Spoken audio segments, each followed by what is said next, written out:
નમસ્કાર, આપ જોઈ રહ્યા છો સ્પાર્ક ટુડે ન્યૂઝ. સમાચાર દાહોદથી મળી રહ્યા છે.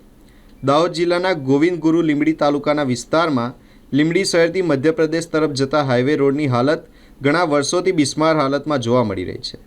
રોડ પર ઠેર ઠેર ખાડા અને ગાબડા પડવાથી વાહન ચાલકોને વાહન ચલાવવામાં ભારે મુશ્કેલી થઈ રહી છે. તેમજ આસપાસના વિસ્તારમાં ધૂળ ઉડતા સ્થાનિક લોકોના સ્વાસ્થ્ય પર પણ તેની ગંભીર અસર પડી રહી છે. સ્થાનિક લોકો અને વાહન ચાલકોના જણાવ્યા પ્રમાણે ગાબડા અને ખાડાઓની અસ્તવ્યસ્તીના કારણે હાઈવે માર્ગ પર અકસ્માતની સંભાવનાઓ પણ વધી ગઈ છે.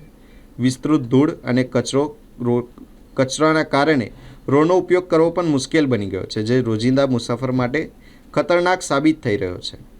સ્થાનિકોએ સરકાર અને સંબંધિત અધિકારીઓની તાત્કાલિક રુચિ લઈ હાઈવેની મરમ્મત અને સારી કામગીરી શરૂ કરવાની માંગ કરી છે, જેથી મુસાફરો અને આસપાસના વિસ્તારમાં લોકો સુરક્ષિત રીતે આ માર્ગનો ઉપયોગ કરી શકે. શિરીષ બામણિયા, સામાજિક કાર્યકર.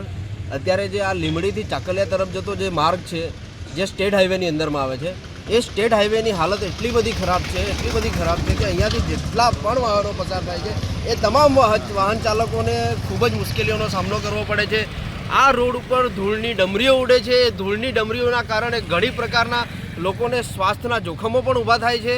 અને અહીંયા એટલા બધા ખાડા છે આ રોડ ઉપર કે તમે કોઈ વાહન ચાલક જો આ ખાડા ટાળવા જાય ને તો ઘણીવાર એક્સિડન્ટ થાય છે. કોઈક વાહન ચાલકો પડી જાય છે, કોઈક મોટી ગાડી અને નાની ગાડીનું એક્સિડન્ટ થાય છે. ગઈકાલે જ એક ફાઇનાન્સવાળા ભાઈ અહીંયા પડી ગયા, આ ખાડાની અંદર પડી ગયા. એટલે તમે વિચાર કરો કે અહીંયા રોજબરોજ અવર જવર કરતા તમામ પ્રકારના મુસાફરો, નાના વાહન ચાલકો કે મોટા વાહન ચાલકોને ખૂબ જ મુશ્કેલીઓનો સામનો કરવો પડે છે. ઘણા બધા લોકોને કમરની દુખાવાનો પ્રોબ્લેમો પણ થયા છે અને જે લોકો હોસ્પિટલની અંદર જઈને સારવાર કરાવે છે. તો મારી તંત્રને એટલી અપીલ છે કે આ રોડ સારો બની જાય. ભાગ્યે તમને હું વાત કરું તો આ વિસ્તારમાંથી આ બાજુના ગામો બાજુથી કોઈક મહિલા જેને પ્રસૂતાની પીડા ઉપડી હોય અને 108 બોલાવી હોય અને 108 દ્વારા જો એને લીંબડી અહીંયા મોટું દવાખાનું છે, સરકારી દવાખાનું, જો એને 108માં પ્રસૂતા માતાને લાવે ને તો આ ખાડા એટલા બધા છે ને તો એમને જે દર્દ એમને જે થાય છે ને એ અસહ્ય દર્દ થાય છે.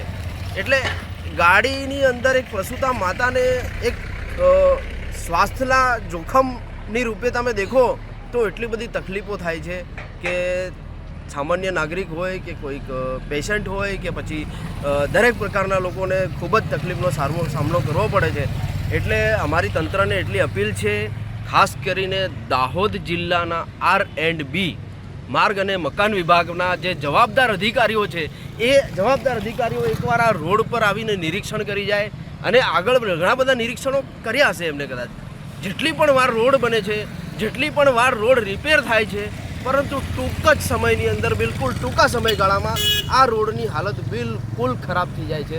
તો હું એમ પૂછવા માગું છું કે તમે જે કામગીરી કરો છો એ કામગીરીની ગુણવત્તા કેટલી?